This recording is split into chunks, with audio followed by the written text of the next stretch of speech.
Okay, let's look at our next problem. This problem has to do with volume.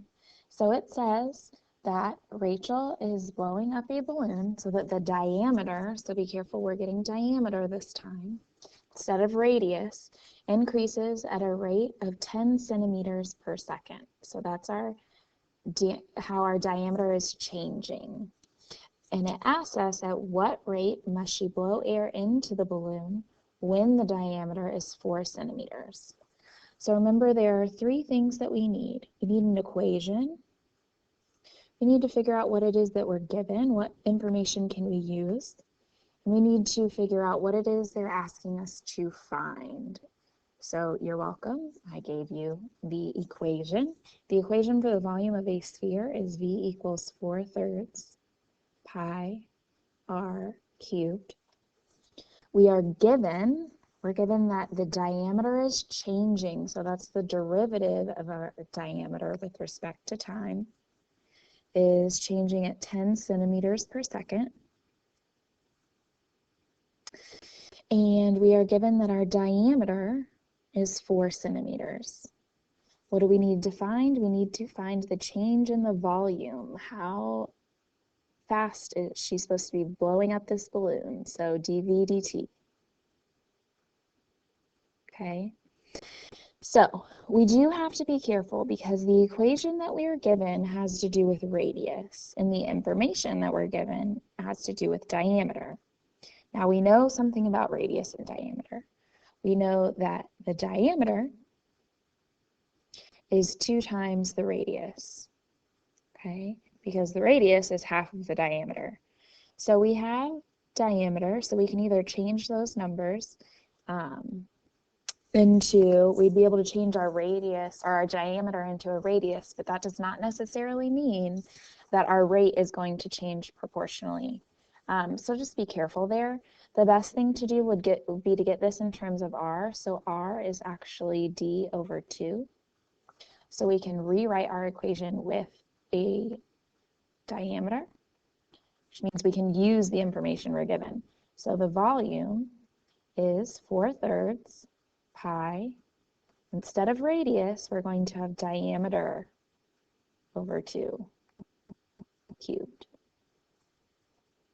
Okay, so we can simplify this. The volume, sorry, my computer doesn't always like to work. The volume is 4/3 pi diameter cubed over 8. Then we can simplify a little bit here. 4, let's fix that. So 4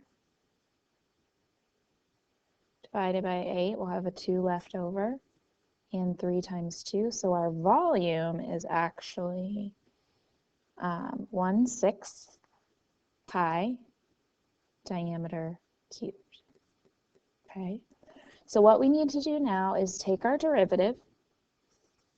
So we need to take our derivative. We need to get dd dt to use our diameter and figure out what the change in volume is. So we need to take the derivative. So dv dt is, notice 1/6 and pi are both numbers. So we're just going to bring down the 3 and then subtract 1 from that.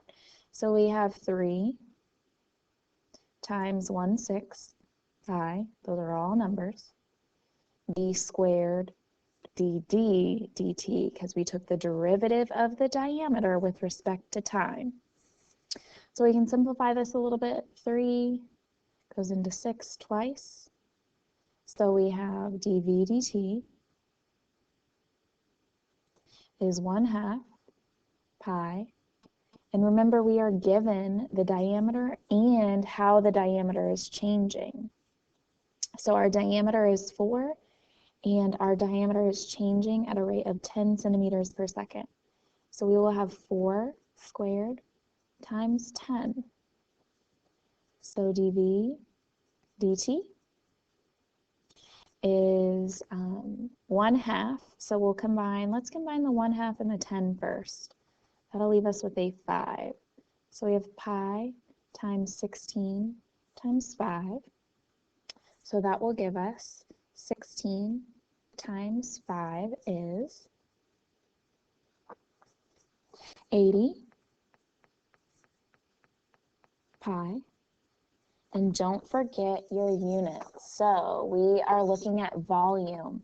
So volume is always cubic units. So it should be centimeters cubed